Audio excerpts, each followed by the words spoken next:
जे कराल ते भराल त्याचं नाव आहे कर्म. महाभारतात जेव्हा कर्णाच्या रथाचं चाक जमिनीत अडकल्यावर कर्ण रथातून खाली उतरला आणि कर्ण अडकलेलं चाक जमिनीतून बाहेर काढू लागला, ठीक करू लागला, त्यावेळी तो शस्त्रांशिवाय होता. भगवान श्रीकृष्णांनी लगेच अर्जुनाला बाणानं कर्णाचा वध करण्याचा आदेश दिला. अर्जुनानं भगवंताच्या आदेशाचं पालन करत कर्णाला लक्ष्य केलं आणि एकामागून एक बाण सोडले, ज्यानं कर्णाला चांगलेच टोचले आणि कर्ण जमिनीवर पडला. मृत्यूपूर्वी जमिनीवर कोसळलेल्या कर्णानं भगवान श्रीकृष्णांना विचारलं, हे भगवान, तूच आहेस का? तू दयाळू आहेस का? हा तुझा निर्णय न्याय होता का? एका निशस्त्र व्यक्तीला मारण्याचा आदेश आहे का? सच्चिदानंदमय भगवान श्रीकृष्ण हसले आणि उत्तरले, अर्जुनाचा मुलगा अभिमन्यू हाही चक्रव्यूहात निशस्त्र होता, तेव्हा सर्वांनी मिळून त्याचा निर्दयपणे वध केला. तूही त्यात होतास.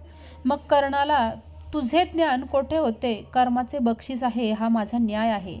विचारपूर्वक काम करा. आज जर तुम्ही एखाद्याला दुखावले असेल, त्याला तुच्छ लेखले असेल, कोणाच्या कमकुवतपणाचा फायदा घेतला असेल, तेच कर्म भविष्यात तुमची वाट पाहत असेल आणि कदाचित ते तुम्हाला त्याचं फळ देईल. कोणाबद्दलही निर्णय घेताना नक्कीच विचार करा की आपण समोरच्या व्यक्तीबद्दल जे मत प्रस्तुत करत आहोत, ती व्यक्ती आपल्यासमोर याआधी तिची सत्यता स्वतःच्या वागण्या बोलण्यातून कर्मातून सिद्ध करीत आलेली आहे.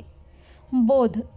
कारण आपण निर्णय घेऊन मोकळे झालेले असतो, पण ती व्यक्ती निस्वार्थपणे ते सहन करून मार्गस्थ होते आणि त्यानंतर आपलं कर्मही मार्गस्थ होतं. हे लक्षात जेव्हा जेव्हा कर्म ठेवावं. जे जे कराल त्याचं फळ एक ना एक दिवस तुमच्यासमोर उभे ठाकेल व ते भोगावेच लागेल. त्याची वेळ आणि टाईम अगोदरच देवाने ठरवलेला असतो. जे कराल ते भराल त्याचं नाव कर्म. आयुष्यात पाठिंबा देणारी माणसं आपल्यासोबत असली की मनःशांतीसोबत परिस्थितीही बदलते. शिक्षणातून आणि कुटुंबातून घेतलेलं ज्ञान माणूस कदाचित विसरेलही, परंतु जीवनातील अनुभवातून घेतलेले धडे माणूस कधीच विसरू शकत नाही. आपण कोणावर प्रेम करतो हे महत्त्वाचं नाही, पण ज्या व्यक्तीवर आपण प्रेम करतो ती व्यक्ती आपल्याला किती महत्त्व देते हे खूप महत्त्वाचं आहे.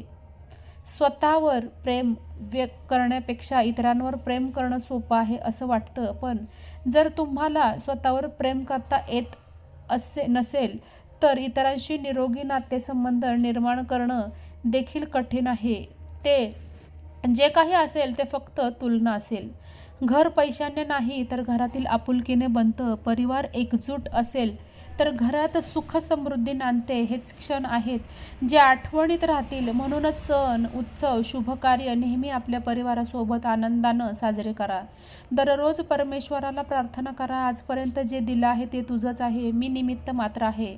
इतरांपेक्षा मला तू भरपूर दिलंस. आमचे राहिलेले आयुष्यही तुझ्या कृपाशीर्वादानं सुख, शांती, समाधान, आनंद व समृद्धीचं जाण्यासाठी नामस्मरणाची ताकद दे व तुझी आठवण आम्हा सतत होऊ दे.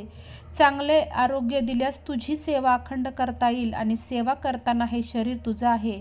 या शरीराला कोणताही घातपात होऊ नये याची काळजी तूच घे.